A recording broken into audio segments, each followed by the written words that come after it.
जीवन जगताना संघर्ष करावा लागतो. काही काही वेळेला त्या संघर्षाचे स्वरूप एवढे भयानक असते की ते सहन करण्यापलीकडचे असते.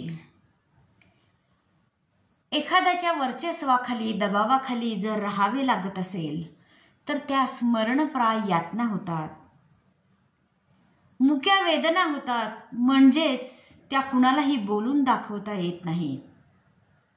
परंतु एक दिवस आपलाही येतो ही जाणीव प्रत्येकानं ठेवली पाहिजे. आशेचा किरण जर आयुष्यात ठेवला तरच या संघर्षावर मात करता येते. तर या माझ्या मुक्या वेदना या कवितेतून मी ही व्यथा मांडण्याचा प्रयत्न केला आहे. मुक्या वेदना.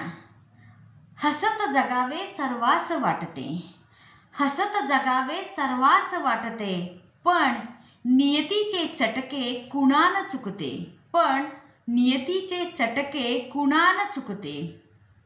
माणूस माणसाला दुःख देतो, माणूस माणसाला दुःख देतो, मुक्या वेदनेचा जन्म होतो, मुक्या वेदनेचा जन्म होतो. तिरस्कृत जीवन असहाय्य बनविते, तिरस्कृत जीवन असहाय्य बनवते, अस्तित्व आपले स्वतःच पुसते, अस्तित्व आपले स्वतःच पुसते.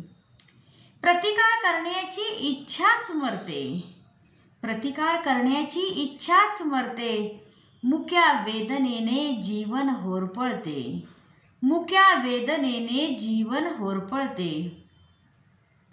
असते चेहऱ्यावर हास्य असूनही वेदनेत, असते चेहऱ्यावर हास्य असूनही वेदनेत, दाखवते चार चौघात, दाखवते चार चौघात, मी खुश आहे प्रपंचात, मी खुश आहे प्रपंचात.